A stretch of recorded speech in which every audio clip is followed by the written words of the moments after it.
जय भीम दोस्तों, my name is Sanjeev and you are watching Ambedkarite observation. ना किसी को चिढ़ाना ना नफरत बढ़ाना, मिशन है हमारा सिर्फ इंसानियत फैलाना। दोस्तों स्वागत है आपका द बुद्धा एंड इस धम्मा के सेकंड एपिसोड में।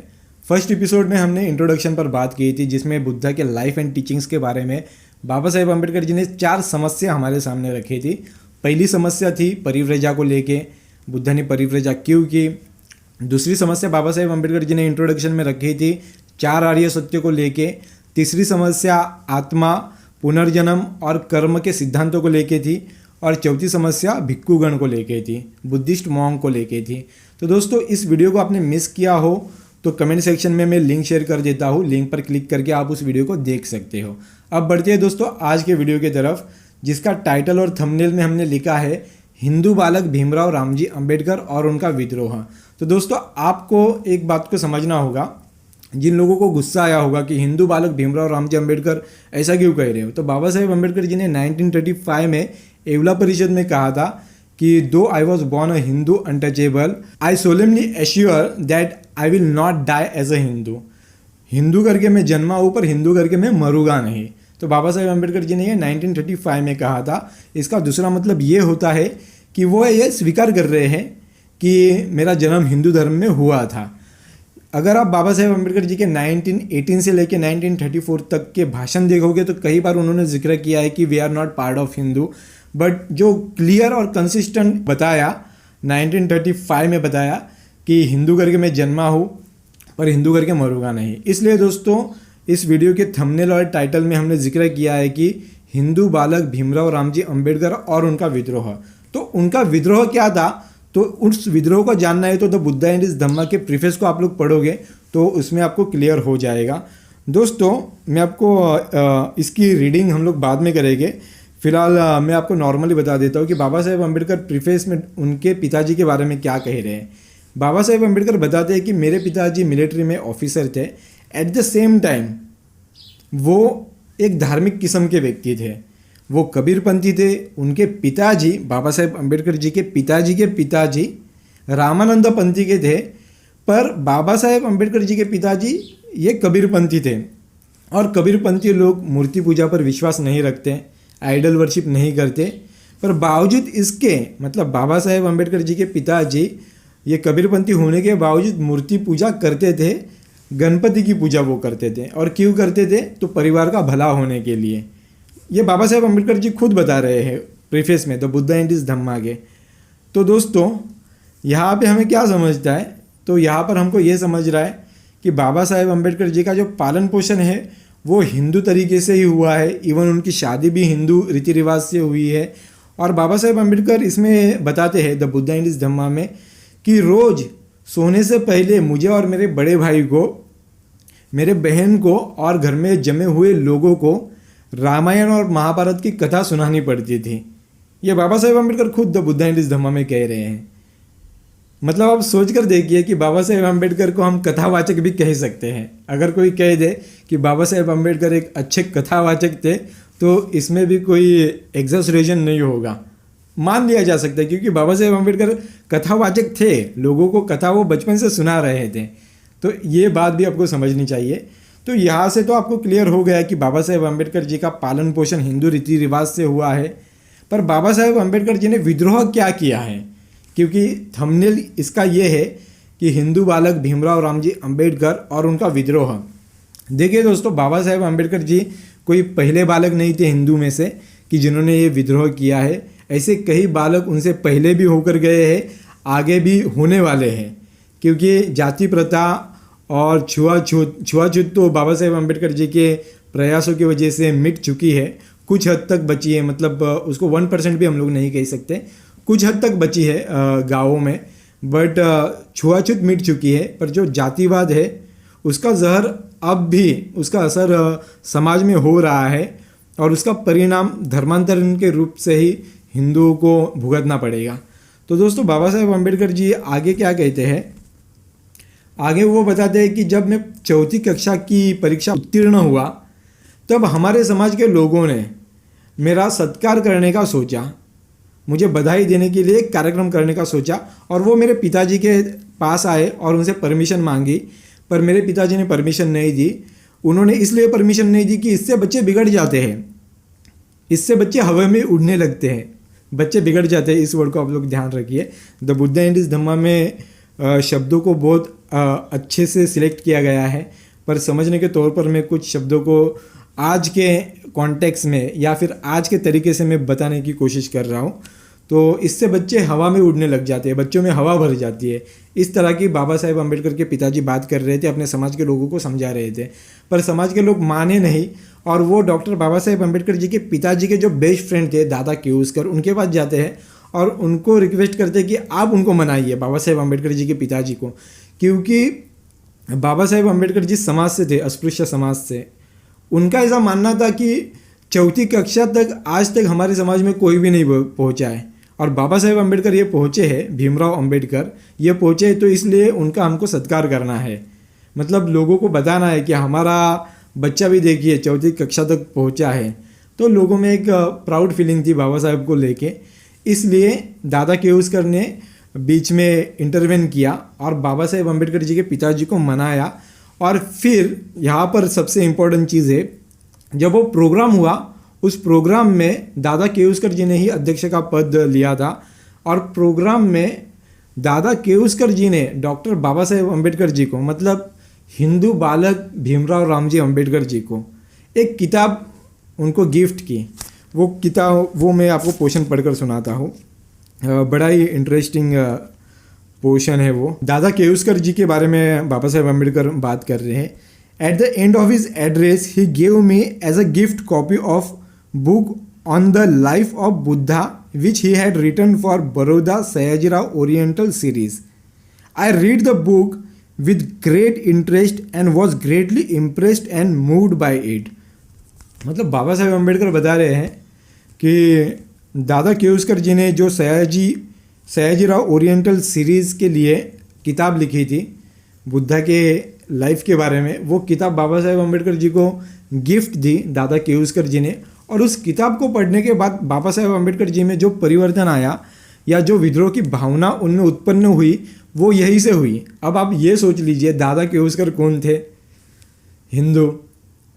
जो डॉक्टर बाबा साहेब अम्बेडकर वो तो भला बाद में हुए, पर वो जो बच्चा था भीमराव रामजी अम्बेडकर, वो भी हिंदू। उस बालक के मन में विद्रोह की संकल्पना का जन्म कैसे हुआ, ये यहाँ पर हमको पता चलता है। बाबा साहेब अम्बेडकर जी खुद बता रहे हैं कि जब बुद्धा के चरित्र को बाबा साहेब अम्बेडकर जी ने पढ़ा, जो दादा केऊसकर जी द्वारा उनको दिया था किताब, तब उनके मन में सवाल आया कि मेरे पिताजी ने हमको बुद्धा के लिटरेचर से अब तक रूबरू क्यों नहीं करवाया, हमको क्यों महाभारत और रामायण पढ़ने को कहा जाता था, जिसमें क्षत्रिय और ब्राह्मणों की बढ़ाई मारी गई है और शूद्रों को हमेशा नीचा दिखाया गया है। तो ऐसे ग्रंथ को हमको क्यों पढ़ने के लिए कहा जाता था या पढ़ाने के लिए कहा जाता था?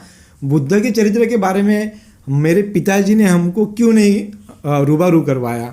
ये सवाल बाबा साहेब अम्बेडकर जी को उत्पन्न हुआ, और एक दिन बाबा साहेब अम्बेडकर जी ने इस सवाल को अपने पिताजी को पूछा, और उनके पिताजी ने कहा, क्या कहा वो भी सुन लीजिए। बाबा साहेब अम्बेडकर लिखते हैं, I ask my father why he instead upon our reading the Mahabharata and Ramayana which recounted the greatness of the Brahmins and Kshatriya and repeated the stories of the degradation of the Shudras and untouchable. My father did not like the question. मेरे पिताजी को ये सवाल रास नहीं आया, उनको पसंद नहीं आया ये सवाल। He merely said, you must not ask such silly questions. आपको मूर्ख की तरह ये सवाल नहीं पूछना चाहिए। बाबा साहेब अम्बेडकर जी के पिताजी बाबा साहेब अम्बेडकर जी को कह रहे हैं कि मूर्ख के तरह सवाल मत पूछो, तुम सिर्फ एक लड़के हो, you are only a boys, you must do as you are told. तुमको सिर्फ वो करना चाहिए जो तुमको बताया जा रहा है। हुकुम शाह की तरह हमको बाबा साहेब के पिताजी यहाँ पर नज़र आ रहे हैं, पर बाबा साहेब मानने वालों में से तो थे नहीं। बाबा साहेब अम्बेडकर जी ने फिर से यही सवाल पूछा कुछ समय बाद या कुछ दिनों बाद। After some time I ask again the same question, this time my father have evidently prepared himself for a reply। मतलब बाबा साहेब अम्बेडकर जी के पिताजी को भी पता था कि इस सवाल को फिर से पूछा जाना वाला है, तो वो इसका तैयारी में थे कि इसका जवाब मुझे क्या देना है। तो बाबा साहेब अम्बेडकर जी के पिताजी वो उनको जवाब देते हैं बाबा साहेब अम्बेडकर जी को। He said The reason why I ask you to read the Mahabharata and Ramayana is this. We belong to the untouchables, and you are likely to develop an inferiority complex which is natural. The value of Mahabharata and Ramayana lies in removing this inferiority complex. See Drona and Karna. They were small men, but to what heights they rose. Look at Valmiki. He was a small man, he was a Koli, but he becomes the author of Ramayana. It is for removing this inferiority complex that I ask you to read Mahabharata and Ramayana. तो यहाँ बाबा साहेब अम्बेडकर जी के पिताजी ने बाबा साहेब को मनाने की कोशिश की, तुम वाल्मीकि को देख लो, वो तो निचले समाज से थे, पर उसके बावजूद वाल्मीकि ने रामायण लिखी, रामायण के ऑथर बने। तुम द्रोणा और कर्ण को देख लो, वो कितने छोटे समाज के लोग थे, पर उनको भी कितनी ऊंचाई तक जाने का मौका मिला। तो इसलिए मैं तुमको रामायण और महाभारत पढ़ने के लिए कहता हूँ। अगर आज के सवर्ण हिंदुओं को आप लोग देखोगे तो वो लोग भी अक्सर इसी तरह के एग्जाम्पल दिया करते हैं, जो एग्जाम्पल बाबा साहेब अम्बेडकर जी के पिताजी ने बाबा साहेब को दिए थे कि वाल्मीकि को देख लीजिए, वो उन्होंने तो रामायण लिखी शूद्र होने के बावजूद, द्रोणों को देख लीजिए, कर्ण को देख लीजिए। पर बाबा साहेब अम्बेडकर जी का समाधान नहीं हुआ, क्योंकि डॉक्टर बाबा साहेब अम्बेडकर जी ने, डॉक्टर बाबा साहेब ने, फिर से मेरे मुंह में डॉक्टर बाबा साहेब अम्बेडकर ही आ रहा है, भीमराव अम्बेडकर जी ने बुद्ध के चरित्र को पढ़ा था, तो उनको समाधान नहीं हुआ इन सब उत्तर से। उन्होंने कहा, बाबा साहेब अम्बेडकर जी ने रिप्लाई दिया उनके पिताजी को, I do not like Bhishma and Drona nor Krishna. Bhishma and Drona were hypocrites, they said one thing and did quite the opposite. मतलब जो भीष्म और द्रोण थे वो कहते कुछ थे और करते कुछ थे। कृष्ण के बारे में कहते हैं, his life is nothing but series of fraud, equal dislike I have for Rama, examine his conduct in the Surpanakha episode, in the Vali Sugriva episode, and his beastly behaviour towards Sita. My father was silent and made no reply, he knew that there was a revolt. विद्रोह हो चुका है। बाबा साहेब अम्बेडकर जी के पिताजी चुपचाप सुनते रहे बाबा साहेब की बात, क्योंकि उनको समझ चुका था कि विद्रोह हो चुका है। तो दोस्तों, ये कहानी थी जो डॉक्टर बाबा साहेब अम्बेडकर जी ने द बुद्धा एंड हिज धम्मा के प्रस्तावना में हमको बताई है कि बाबा साहेब अम्बेडकर जी ने किस प्रकार विद्रोह किया बाबा साहेब अम्बेडकर जी के पिताजी के विचारों के खिलाफ। बुद्ध धम्म से वो किस प्रकार बुद्ध के लाइफ एंड टीचिंग से वो प्रभावित हुए। तो ये बात डॉक्टर बाबा साहेब अम्बेडकर जी ने बुद्ध एंड हिज धम्मा के प्रीफेस में हमको बताई है। तो दोस्तों, यही मेन टॉपिक था जिसका थंबनेल हमने लिखा था, हिंदू बालक भीमराव रामजी अम्बेडकर और उनका विद्रोह। तो आपको हिंदू बालक वो क्यों थे ये भी पता चल गया, और उन्होंने विद्रोह किस प्रकार किया ये भी आपको पता चल गया। तो इस प्रकार दोस्तों, डॉक्टर बाबा साहेब अम्बेडकर बचपन से ही बुद्धिज़्म के ओर अट्रैक्ट हो चुके थे। बचपन से में ही उनका इंटरेस्ट बुद्धिज़्म के ओर बढ़ चुका था। दादा केवस्कर जी की बुद्ध के चरित्र के ऊपर उन्होंने किताब पढ़ी थी, इसलिए उनका इंटरेस्ट बुद्धिज़्म के ओर बढ़ चुका था। तो यहाँ से स्टार्ट था बाबा साहेब अम्बेडकर जी का बुद्धिज़्म के ओर बढ़ने का। बाबा साहेब अम्बेडकर खुद द बुद्धा एंड हिज धम्मा के प्रीफेस में ये बात कह रहे हैं, और डॉक्टर बाबा साहेब अम्बेडकर ये भी हमको बता रहे हैं कि द बुद्धा एंड हिज धम्मा, इस ग्रंथों को लिखने का काम मैंने क्यों लिया। तो बाबा साहेब अम्बेडकर जी को कलकत्ता से महाबोधि सोसाइटी जर्नल की ओर से वैशाख अंक लिखने के लिए कहा गया था। तो बाबा साहेब अम्बेडकर जी ने उस काम को भी स्वीकार किया और बुद्ध के ऊपर वैशाख अंक उन्होंने लिख दिया महाबोधि सोसाइटी जर्नल के लिए। और दोस्तों, उस अंक को पढ़ के बुद्धिज़्म के स्टडी करने वाले इतने इम्प्रेस हो गए बाबा साहेब अम्बेडकर जी पर, तो उन्होंने रिक्वेस्ट की, क्योंकि दोस्तों बाबा साहेब अम्बेडकर जी ने उनके अंक में ये मेंशन किया था कि बुद्धिज़्म का अगर लूफॉल्स कुछ होगा तो जिस तरह से क्रिश्चियनिटी में बाइबल ये ग्रंथ है, उस तरह से बुद्धिज़्म में ऐसा कोई भी ग्रंथ नहीं है जो बाइबल की तरह है। तो बुद्धिज़्म इतना वास्ट है, एक ग्रंथ में उसको समा पाना बहुत ही मुश्किल काम है। तो इसलिए लोगों ने रिक्वेस्ट की बाबा साहेब अम्बेडकर जी को कि आप ही ऐसा एक ग्रंथ लिख दीजिए बाइबल की तरह, कि मतलब जिसमें बुद्धिज़्म का पूरा स्टडी लोगों को मिल जाएगा। तो बाबा साहेब अम्बेडकर जी ने इस काम को भी स्वीकृत किया और उसी वजह से डॉक्टर बाबा साहेब अम्बेडकर जी ने द बुद्ध एंड हिज धम्मा इस ग्रंथ को लिखने की शुरुआत की।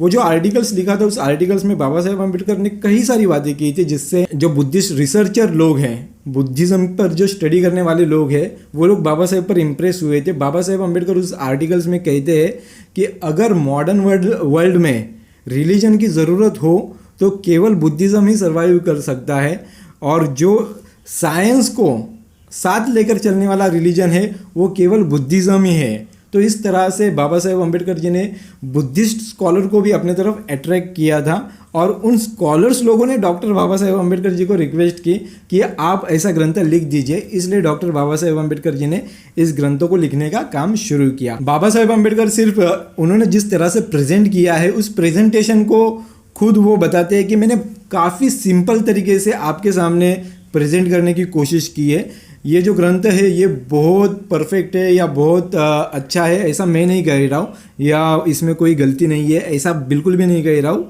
हो सकती है, पर इसको मैंने बहुत ही सिंपल तरीके से प्रेजेंट करने की कोशिश की है। और उसके बाद डॉक्टर बाबा साहेब अम्बेडकर नानक चंद रत्तू को थैंक्स कहते हैं। मतलब जिन जिन लोगों ने इसको कंट्रीब्यूट किया इस ग्रंथ को लिखने के लिए, बाबा साहेब अम्बेडकर जी के हेल्थ को लेके सविता अम्बेडकर जी को थैंक्स कहते हैं, डॉक्टर मालवणकर जी को थैंक्स कहते हैं, MB चिटनिस को थैंक्स कहते हैं, और अपना नानक चंद रत्तू और प्रकाश चंद जी को उनको भी थैंक्स कहते हैं। बाबा साहेब अम्बेडकर जी की एक खूबी थी कि किसी का छोटा सा क्यों ना कंट्रीब्यूशन हो उसको भी डॉक्टर बाबा साहेब अम्बेडकर क्रेडिट देते थे और थैंक्स बोलते थे।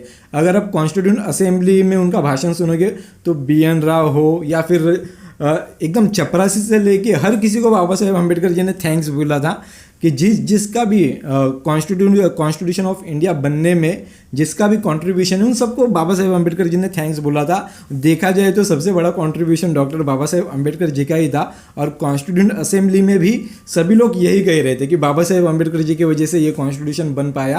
पर इसके बावजूद डॉक्टर बाबा साहेब अम्बेडकर इसकी क्रेडिट हर किसी को देना चाह रहे थे, मतलब जिसने भी थोड़ी सी भी मदद की है। तो द बुद्ध एंड हिज धम्मा इसका भी वही हाल है।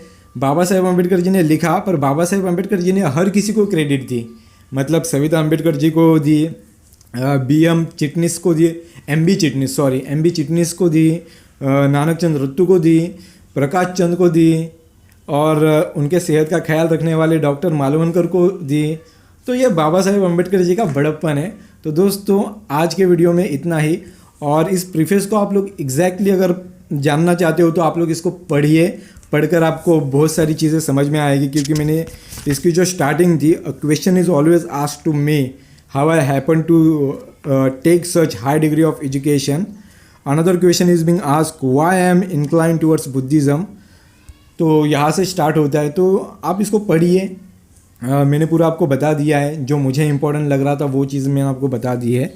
और बाबा साहेब अम्बेडकर बहुत टैलेंटेड भी थे, क्योंकि देखिए ना उन्होंने जो शुरुआत की है ना, a question is always asked to me how happen to take such high degree of education.